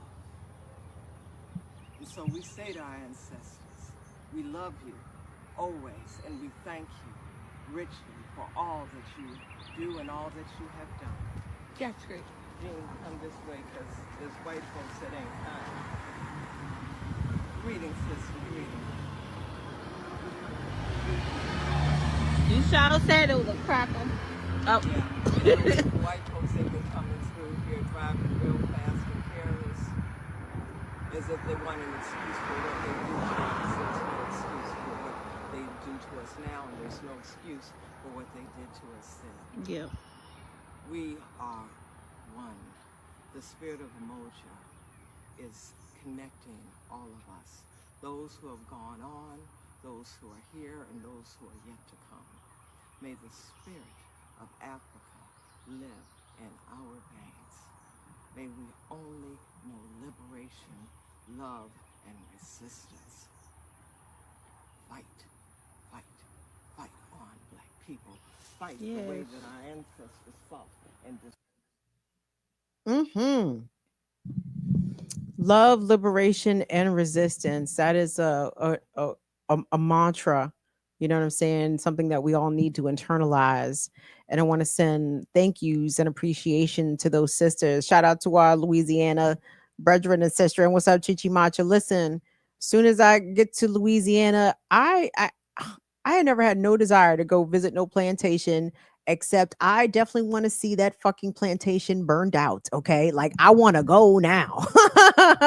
Take me to Norway today. Cause I totally want to go see that shit damaged, burned. No, I did not want to see it or any other concentration camp on American soil. I don't want to see it, for all of its beauty and its splendor. No, it's a death camp. No, thank you. Our people were sacrificed there. No, thank you. Our people were forced to have their lives and their labor extracted there. No, thanks. But now that the bitch is got burn marks and shit on it, the shit done it's smoky and falling down and shit. Oh yeah, it's beautiful now. Now I would like to go visit. So happy Juneteenth, everybody. And that's the show. Thank you all so much for being here. We got a nice little crowd. I appreciate you guys making the time to join. Such appreciation to all that sent super chats. And again, if you want to support the channel materially, BIDWKB, that's us on Cash App, Venmo, PayPal, and Patreon. We thank you for your super chats. We appreciate your channel memberships, all of the things. And don't forget, you can also go visit our merch store. We do have merch, lovely merchandise. Thank you so much for checking that out.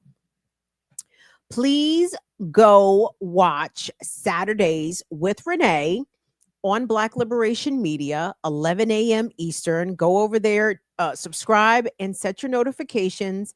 I will be tuning into Renee's show tomorrow because they're going to be talking about artificial intelligence, AI, and AI is bad news. It's bad news. Not because I'm old and I'm reluctant to learn technology. No, beloveds, AI is having an outsized effect on our power grids. AI and these data centers are driving up your electricity bill, whether you use AI or not.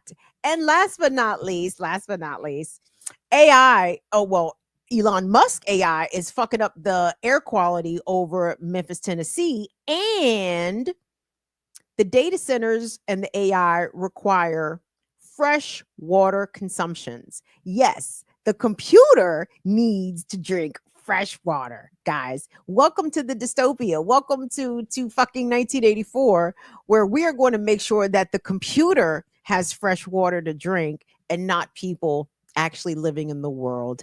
Please get me the fuck out of here. Beam me up, Scotty. Where is my ride, aliens? Y'all are lunching. Anyway, thank you so much to Will and Molly for all that you do. Fire Famers, do me a favor. Please like the video on your way out the door. I love you guys to pieces. We will see you back here next Tuesday. Fingers crossed, applesauce, y'all.